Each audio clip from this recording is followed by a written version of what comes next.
Hello, everyone. Thank you for tuning in to my online lectures. I know that this is not what you're used to, but this is what you have to get used to. Unfortunately, I only get to have you about 60 minutes in class, and so a lot of the stuff that I would like to cover is something that you're going to have to do at home so you can get a really good understanding of what the chapter is all about. So please listen to the lecture from beginning until the end so that you get a really good explanation of what the chapter is about. Before we get started, I want you to please put your notes on page 9 of your interactive world history notebook, and let's get started.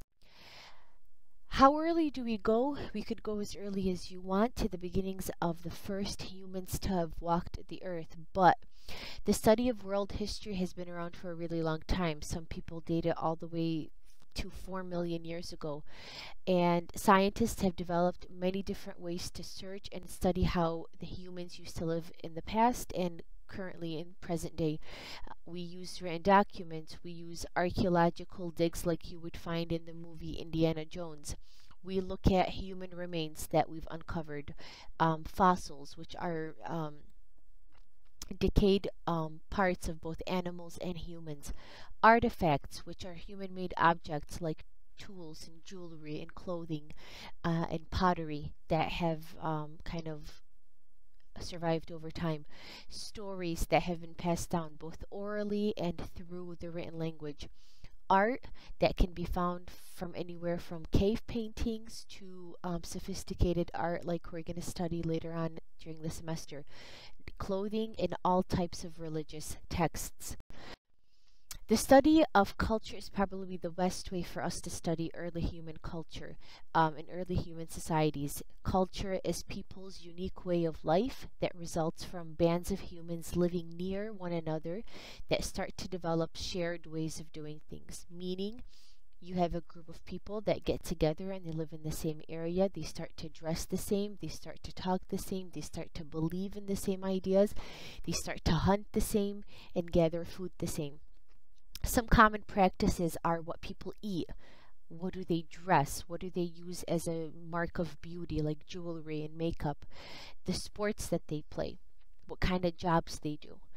Sometimes culture is about the things that you have a shared understanding of. For example, language, like English, like Arabic, like French, like Spanish. Symbols.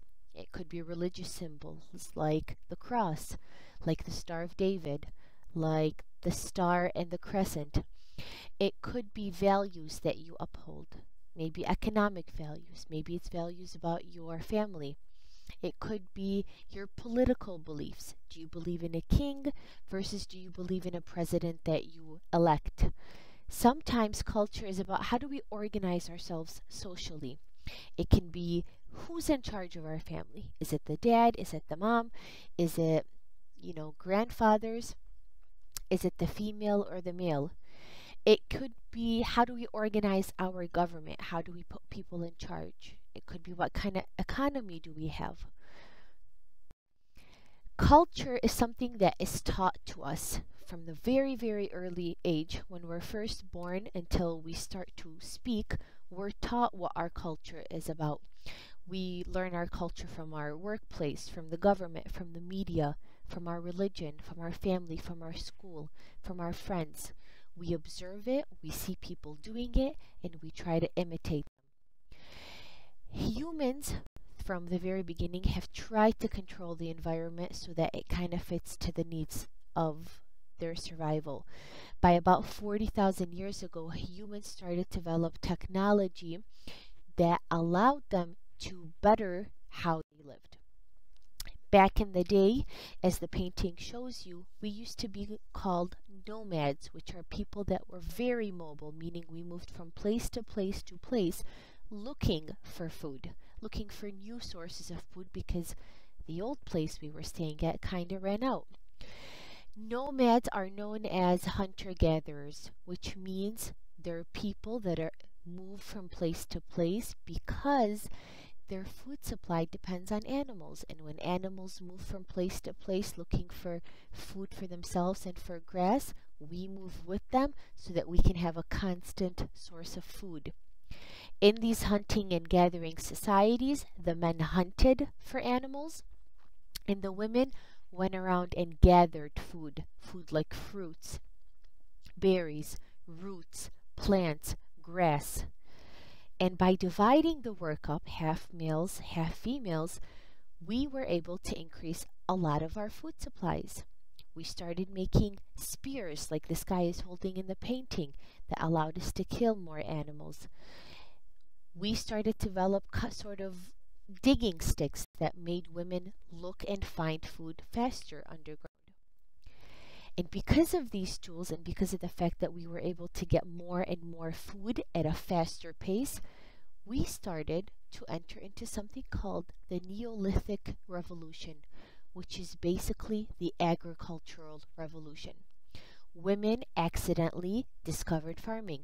Some historians say that there was a woman who accidentally threw seeds onto the ground. It started raining, and she came back to that piece of land and discovered plants had come out of the ground that did not previously exist.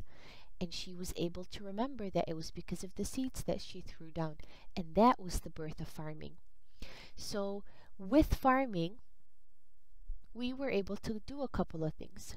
Now, what I included on this table is what are some of the causes? What are some of the things that started to happen that allowed us to start farming? For example, around the earth, temperature started to rise.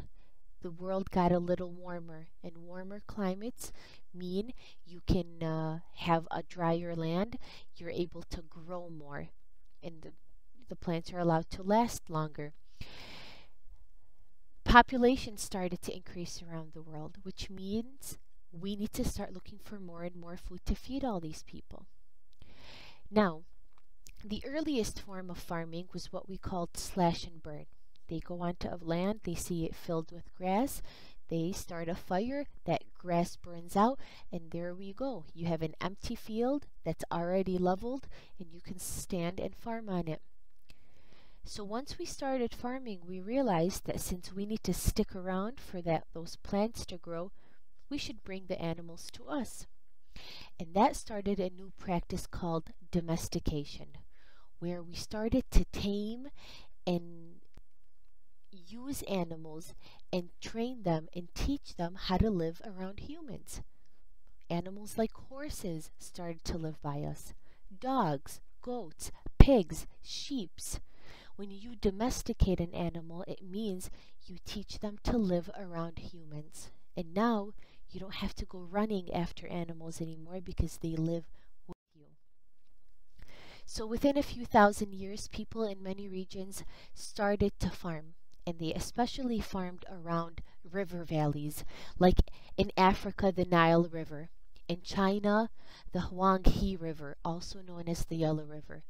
In Mexico and Central America, they started to farm and started to discover new vegetables.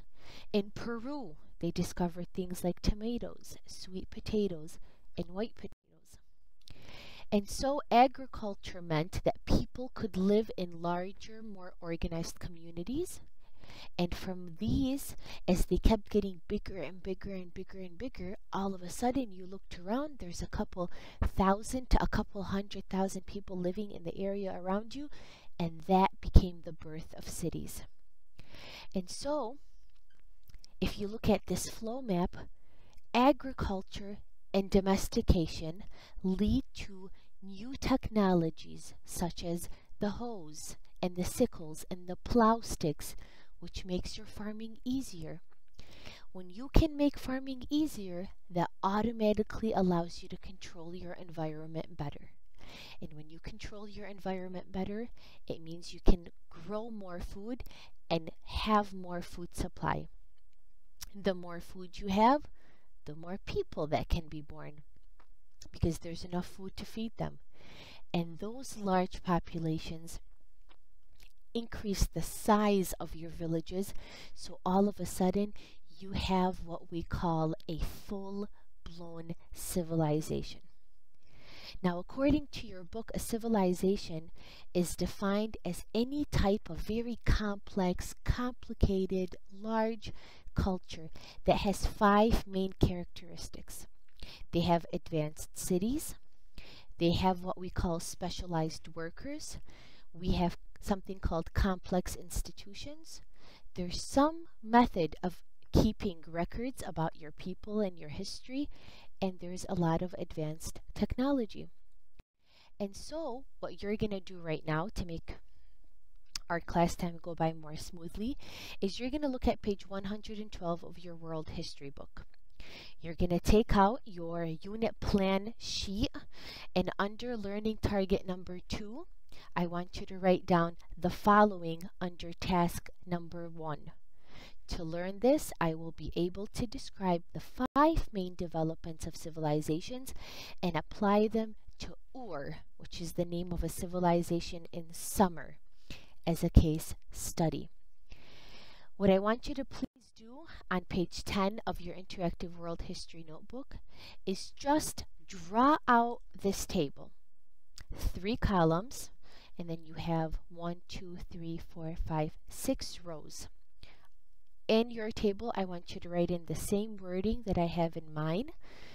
And all I want you to do is I want you to fill out this column.